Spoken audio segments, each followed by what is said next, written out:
Atlanta Falcons Calvin Ridley. How long can we say that?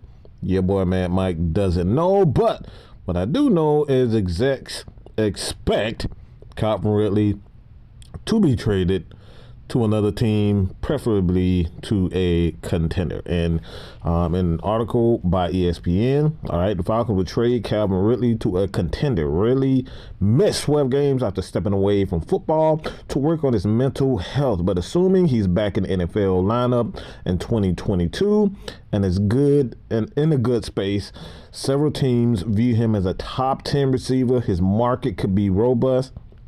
Ridley is due a fifth-year option of 11.16 next season. Atlanta is cap strapped and needs pieces along the offensive line so they could use draft capital, says an NFC scout. What could the Atlanta Falcons get in return? One league exec says a conditional second-round pick, which could turn to a first-round pick based on playing time. Seems like a sweet deal, a sweet spot for Ridley that would allow a team to cover itself if he can't play a full season. Patriots, Saints, the Dolphins are among receiver-ready teams that could covet a top pass catcher like Ridley. Now, why in the hell did I just read all that? Quite frankly, man, this is something that I've stated for quite some time. I'm going to keep y'all guys up to date with this Calvin Ridley situation.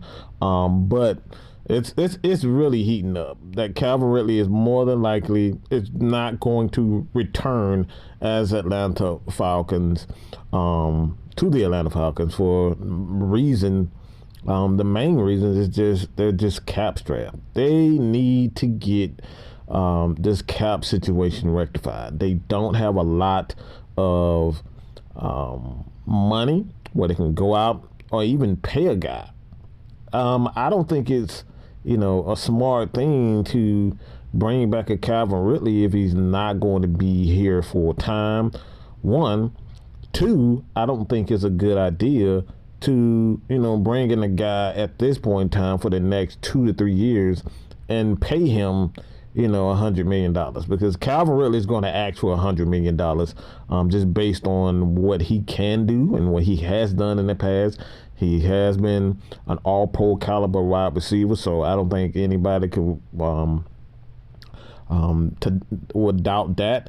But for the most part, what this video is mainly about is to show you that there's some risk with Calvin Ridley. And the risk is that a lot of teams may want to cover themselves. So the Falcons may be in a position where they have to, like this article says, put some incentives with a second-round pick that could quite possibly turn into a first-round pick based on his playing time, based on him, wanting if he doesn't, wants to play, and for whatever reason, he just decides, football may not be.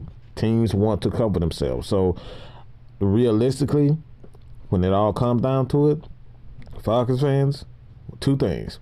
Calvin Ridley more than likely will not be in the Atlanta Falcons, but two, trading him for a first-round pick could be, something that may not be realistic. Just being honest. There's a lot of risk with this situation, and Calvin Ridley is in full control.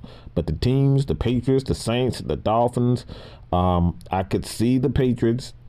I don't see the Saints. Reason being that I just don't think the Falcons would trade a guy within the division. It's not something that's realistic unless the Saints come back with two first-round picks.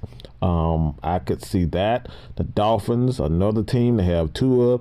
And they probably, the new head coach for the Dolphins, they may want a veteran wide receiver to go along with the receivers that they have already in Miami. So at the end of the day, these are more trade rumors. I told you guys I'm going to keep you up with it. So if you see a lot of Calvin Ridley videos, I'm going to keep you up to date with the happenings around this guy. This has been your boy, Mad Mike. Continue to support your boys here at Atlanta Falcons Nation. If you like this content, tell your boy by hitting that subscribe button. I'm out of here, baby. Peace.